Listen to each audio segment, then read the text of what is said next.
నక్కకు బుద్ధి చెప్పిన ఏనుగు. అనగనగా ఒక అడవిలో సింహం ఒకటి ఉండేది. ఆ మృగరాజు తన సామ్రాజ్యంలోని జంతువులన్నింటినీ చాలా బాగా చూసుకునేది. అన్నీ కలిసిమెలిసి సంతోషంగా జీవించేవి. అయితే అవన్నీ ఆనందంగా గడపడం మంత్రి నక్కకు నచ్చేది కాదు. అనుకోకుండా ఒకరోజు ఆ సింహం అనారోగ్యం పాలైంది. అడవిలోని జంతువులు దాని స్థావరానికి వెళ్లి పరామర్శించసాగాయి. నిన్న మా అందరితోనూ కలిసిమెలిసి బాగానే గడిపారు, ఇంతలోనే ఏమైంది మృగరాజా అని పరామర్శించింది జింక. ఇంత శారీరక బలం కలిగిన మీకు సృష్టి చేయడమేంటి అని బాధను వ్యక్తపరిచింది కోతి. అవేవో వింత వింత వైరస్లు వస్తున్నాయంట కదా, జాగ్రత్తలు తీసుకోండి అన్నది ప్రపంచ జ్ఞానం తెలిసిన కాకి. ఏం బాధపడకండి, రేపటికల్లా ఈ అనారోగ్యం పోయి ఎప్పటిలానే పరుగులు పెడతారు అంటూ ఓదార్చింది గాడిద. అలా అన్ని జంతువులు వరుస కట్టి సింహం వద్దకు వెళ్లి మంచి చెడ్డలు మాట్లాడి వచ్చాయి. కాని ఒక్క ఏనుగు మాత్రం వెళ్లలేదు.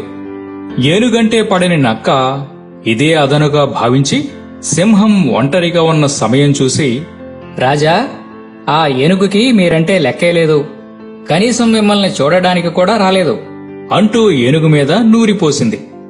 దాంతో ఏనుగుపై సింహానికి కోపం వచ్చింది. అయితే ఈ సంభాషణ అంతా ఒక చీమ విన్నది. వెంటనే అది ఏనుగు దగ్గరకు పరిగెత్తుకుని వెళ్లి తను చూసినదంతా పోసకొచ్చినట్లు వివరించి జాగ్రత్తగా ఉండమని హెచ్చరించింది. ఆ మరుసటి రోజే ఏనుగు నక్క దగ్గరకు వెళ్లి, మిత్రమా, మన రాజుకు బాలేదట కదా, నేను వెళ్లలేకపోయాను, ఒకసారి మనం వెళ్లి చూసి వద్దామా అంది. సింహం చేతిలో తన చిరకాల శత్రువుకి జరగబోయే సన్మానం చూద్దామని ఎదురు చూస్తున్న నక్క వెంటనే ఒప్పుకుంది. రెండూ సింహం గుహ దగ్గరికి వెళ్లాయి. అప్పుడు ఏనుగు ఇలా అన్నది. మీ అనారోగ్యం గురించి తెలుసు కూడా నేను పరామర్శించడానికి రావడం ఆలస్యం అయినందుకు ముందు నన్ను మన్నించండి మృగరాజా. అయితే దానికి ఒక కారణం ఉన్నది. ఏమిటది అంది సింహం. రాజా, మీ ఆరోగ్యం బాగాలేదని తెలిసిన వెంటనే నేను మందు కోసం వైద్యుల దగ్గరకు పరిగెత్తాను. మీ లక్షణాలను వివరించగానే వైద్యులందరూ ఒక్కటే మందును సూచించారు. అదేమిటో త్వరగా చెప్పు అని ఆతృతగా అడిగింది సింహం. మీరు అత్యంత తెలివితేటలున్న నక్క మెదడు తినాలి, అదొక్కటే మీ రోగానికి మందు అని తెలివిగా అన్నది ఏనుగు. జరగబోయే ప్రమాదం ఊహించిన నక్క భయంతో వణికిపోయింది. అత్యంత తెలివిగల నక్క అంటే నా మంత్రిగాకు మరెవరుంటారు? నక్క మెదడే మందు అయితే ఇంకా ఆలస్యం చేయడం దేనికి అని గర్జిస్తూ నక్కపైకి తూకింది. అదృష్టవశాత్తు నక్క సింహానికి దొరకకుండా తప్పించుకుని పారిపోయింది. అడవిలోని మిగిలిన జంతువులన్నీ జిత్తులు మారి నక్కకు బుద్ధి చెప్పిన ఏనుగును ఎంతగానో మెచ్చుకున్నాయి. ఈ కథలో నీతి ఏమిటంటే, ఎదుటివారిపై చాడీలు చెబితే చివరికి నష్టపోయేది మనమే. బుట్టలో చిక్కుకున్న ఎలుక. ఒకసారి కలుగులోంచి రెండెలుకలు బయటకు వచ్చాయి. అవి బాగా ఆకలితో ఉన్నాయి. తినడానికి ఏమైనా దొరుకుతుందేమో అని దగ్గరలోని పొలంలో వెతకసాగాయి. అవి ఎంతసేపు వెతికినా అప్పటికే రైతులు పంటలను కోసేయడంతో ఏమీ దొరకక నిరాశగా వెనుదిరిగాయి. అలా వెనక్కి వెళ్లిపోతున్న ఆ ఎలుకలను ఎగురుకుంటూ వెళ్తున్న కాకి చూసింది. అంతే, ఒక్కసారిగా కిందకు దిగి వాటిని వెంబడించసాగింది. దాని నుంచి తప్పించుకోవడానికి ఎలుకలు అడవిలో అటూ ఇటూ పరుగులు పెట్టాయి. చివరికి దూరంగా ఒక బుట్ట కనిపించడంతో అక్కడికి పరుగు తీశాయి. ఆ బుట్టకు ఉన్న చిన్న కన్నం ద్వారా వేగంగా దానిలోకి దూరిపోయాయి. వాటి కోసం కొంతసేపు ఎదురు చూసిన కాకి ఎలుకలు తప్పించుకున్నాయని గ్రహించి మళ్లీ ఆకాశంలోకి ఎగిరిపోయింది. వాటి అదృష్టమో ఏమో గాని ఆకలితో అలమటిస్తున్న ఆ ఎలుకలకు బుట్టలో చాలా మొక్కజొన్న పొత్తులున్నాయి. అంతే, వాటి ఆనందానికి అంతేలేదు. భలే భలే రుచికరమైన మొక్కజొన్న పొత్తులు, అమ్మయ్య, వీటిని తిని ఆకలి తీర్చుకుందాం అనుకుని ఎలుకలు బొకబొక పొత్తులు తినడం మొదలుపెట్టాయి. అంత ఆకలి మీద ఉన్న వాటికి ఎలాంటి భోజనం దొరికేసరికి లొట్టలేసుకుని మరీ తిన్నాయి. అమ్మయ్య, ఇక చాలు, మనం ఇంటికి బయలుదేరదామా అన్నది మొదటి ఎలుక. తొందర ఏముంది, నాకు ఆకలి తీరినా మనసుకు సరిపోలేదు. మళ్ళీ మళ్ళీ ఇంతటి రుచికరమైనవి దొరుకుతాయా ఏంటి? నా నాలుక అయితే ఇంకా ఇంకా కావాలంటుంది. కాసేపు ఆగి వెళ్దాం అన్నది రెండవ ఎలుక. చూడు, బయట మన శత్రువులు కూడా లేరు. ఇటువంటి సమయంలోనే మనం మన స్థావరానికి చేరుకోవడం మంచిది. నీకు అంతగా భయమేస్తుంటే నీ వెళ్ళిలే, నేను ఇంకొన్ని తినేసి వస్తాను అన్నది రెండవ ఎలుక. ఇక చెప్పి ప్రయోజనం లేదని మొదటి ఎలుక కన్నంలోంచి బయటకు వచ్చి నెమ్మదిగా కలుగులోకి వెళ్లిపోయింది. రెండవ ఎలుకైతే బొట్ట లోపలే ఉండి పొత్తులు తింటూనే ఉంది. కొంచెం సేపటికి దాని కడుపు ఉబ్బి బద్దలయ్యే స్థితికి వచ్చింది. అప్పుడు తినడం ఆపింది. ఇక చాలు, బయటపడదాం అని ఎలుక కన్నంలోంచి బయటకు రావడానికి ప్రయత్నం చేసింది.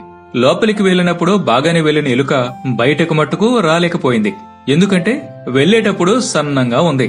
ఇప్పుడు తిని తిని కడుపు ఉబ్బి చాలా లావైపోయింది. ఆ కన్నంలో ఇంకా పట్టడం లేదు. ఇప్పుడు ఏం చెయ్యాలి అని కంగారు పడుతూ చాలా ఆలోచించింది.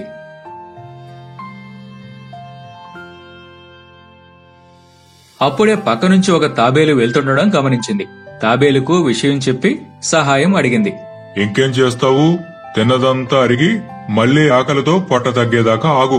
అప్పుడు ఎలా అయితే వెళ్లావో అదే విధంగా సునాయాసంగా బయటికి వస్తావు అని సలహా ఇచ్చి వెళ్లిపోయింది తాబేలు. ఈసారి తన చుట్టూరా తినడానికి మంచి రుచికరమైన పొత్తులు బోలెడు ఉన్నా తినలేక బాధతో విలవలలాడసాగింది. గోరు చుట్టు మీద రోకటి పోటులా అప్పుడే ఆ రైతు కూడా వచ్చి బొట్టను నెత్తిమీద పెట్టుకుని ఇంటికి పయనమయ్యాడు. దాంతో ఇక తన పరిస్థితి ఏంటో అర్థం కాక ఆ ఎలుక పై ప్రాణాలు పయనిపోయాయి. తన మిత్రుడి మాటలను విని ఉంటే ఇంత కష్టం వచ్చేది కాదు కదా అని కన్నీళ్లు పెట్టుకుంది. ఈ కథలో నీతి ఏమిటంటే అతి ఎప్పటికీ అనర్థమే. ఏదైనా అవసరానికి తగ్గట్టుగా ఉంటేనే మంచిది. ఏనుగును క్షమాపణ కోరిన సింహం. ఒకానొక అడవిలో సింహం, ఏనుగు మంచి స్నేహితులుగా ఉండేవి. సింహానికి ఏ చిన్న సలహానో సహాయమో కావాలన్నా ఏనుగునే అడిగేది. సింహం ఎప్పుడూ గంభీరంగా ఉంటే ఏనుగు సరదా అయిన మాటలతో అల్లరి చేసేది. ఒకనాడు సింహం ఏనుగుని ఇలా అంది. మన గురించి అడవిలో ఉన్న వారంతా ఏమనుకుంటున్నారోయ్? ఏముంది మిత్రమా, నువ్వు నా ముందు నిలుచుంటే పర్వతం ముందు పిచ్చుకు ఉన్నట్టుగా ఉందంట అని సరదాగా నవ్వేసింది ఏనుగు. ఆ మాటను వినగానే సింహం కోపంతో ఊగిపోతూ గట్టిగా గాండ్రించింది. ఏమైంది మిత్రమా? ఈ క్షణం నుంచి మనం మిత్రులం కాదు. నేను ఈ అడవికి రాజుని. నువ్వు ఈ అడవిలో ఉన్న జంతువులలో ఒకడివి. నన్ను పిచ్చుకతో పోల్స్తావా? ఇకపై నువ్వు కూడా నన్ను అందరిలాగే మృగరాజా అని పిలవాలి. అర్థమైందా? అలాగే మృగరాజా అని తలాడించి తను అన్నమాట మిత్రుడికి బాధ కలిగించినందుకు నొచ్చుకుని ఏనుగు అక్కడి నుండి నెమ్మదిగా వెళ్లిపోయింది. కొంత సమయం తర్వాత మంత్రి నక్క అడవిలో దొంగతనం చేస్తూ తప్పించుకు తిరుగుతున్న కోతిని సింహం దగ్గరకు తీసుకొచ్చి తీర్పు చెప్పమంది. అసలే కోపం మీదున్న మృగరాజు కోతికి మరణశిక్ష విధించి వారం రోజుల్లో అమలు చేయాలని ఆదేశించింది. కోతిని తీసుకువెళ్లి గుహలో బంధించింది నక్క. ఆ మరుసటి రోజే కటకటాల పాలైన కోతిని చూడ్డానికి దాని స్నేహితుడైన జింక వచ్చి ఇలా అన్నది. చూసావా మిత్రమా, దొంగతనాలు చేయవద్దని నీకు చాలాసార్లు చెప్పాను. నా మాట వినలేదు. ఇప్పుడు చూడు ఎంత పెద్ద శిక్ష పడిందో. నిజమే, నీ మాటను అప్పుడే ఉంటే నాకు ఈ కష్టం వచ్చేది కాదు. పోనీలే, నా తలరాత ఇలా ఉందనుకుంటాను. కాని ఈ శిక్ష పడేలోగా చివరిగా నా తల్లిదండ్రుల్ని చూసి రావాలన్నదే నా కోరిక. అది నెరవేరనందుకు చాలా బాధగా ఉన్నది అని కన్నీళ్లు పెట్టుకుంది. కోతిని జింక ఓదార్చి దాని చివరి కోరిక ఎలాగైనా నెరవేర్చాలని నిశ్చయించుకుంది. సింహం దగ్గరికి వెళ్ళింది. మృగరాజా, మరణదండన వేసేవారికి చివరి కోరిక తీరుస్తారని అడవిలో అందరూ చెప్పుకోగా నేను విన్నాను. నా మిత్రుడైన కోతి కూడా చివరగా తన తల్లిదండ్రులను ఒకసారి చూడాలని అనుకుంటుంది. అందుకు మీరు అనుమతిస్తే తన వాళ్లను కలిసి వెంటనే తిరిగి వచ్చి మీ ముందుంటుంది. తెలివితో ఆ దొంగ కోతిని తప్పించాలని చూడకో. నన్ను నమ్మండి సింహరాజా. నాపై నమ్మకం లేకుంటే నా మిత్రుడు తిరిగి వచ్చే వరకు చెరసాలలో బందీగా నేను ఉంటాను. ఓ, ఒకవేళ శిక్ష పడే సమయానికి నీ మిత్రుడు తిరిగి రాకుంటే ఆ శిక్ష నీకు పడుతుంది. దీనికి సమ్మతమేనా అని సింహం అనగానే అందుకు ఒప్పుకుంది. తను బందీ అయ్యి కోతిని బయటకు పంపించింది జింక. అలా గుహలో బందీగా గడపసాగింది. కోతి అయితే తిరిగి రాలేదు. నీ మిత్రుడు నేను మోసం చేశాడు అంటూ నక్క రోజు వెక్కిరించేది. శిక్షించే రోజు రానే వచ్చింది. ఎంతకీ కోతి రాకపోయేసరికి ఆ శిక్ష ఏదో ముందు చెప్పినట్టుగా జింకకే వేయడానికి నిర్ణయించారు. జింక కూడా తన మిత్రుడి కోసం సంతోషంగా ఒప్పుకుంది. జింకను కొండ మీదకి తీసుకుని వెళ్లారు. సరిగ్గా మరణదండన వేసే సమయానికి కోతి వేగంగా అక్కడికి వచ్చింది. తన ఆలస్యానికి గల కారణం చెప్పి ఇక తనకు శిక్షను విధించమన్నది. కాని అందుకు జింక ఒప్పుకోలేదు. మృగరాజా, నాకంటూ ఎవరూ లేరు. ఆ శిక్ష నాకు వేసి నా మిత్రుణ్ణి విడిచిపెట్టండి. అతని కోసం తల్లిదండ్రులు ఎదురు చూస్తూ ఉంటారు. పైగా తను చేసిన తప్పులకు ఇప్పుడు చాలా పశ్చాత్తాపడుతుంది. సింహరాజా, ఎంత ప్రాణమిత్రుడిగా తను నా శిక్షను అనుభవిస్తానన్నా అది న్యాయసమ్మతమేనా? మీరే చెప్పండి. లేదు లేదు, నేను శిక్షకు మానసికంగా సిద్ధమైపోయాను. కోతి జింక స్నేహం చూసి సింహం ఆశ్చర్యపోయింది.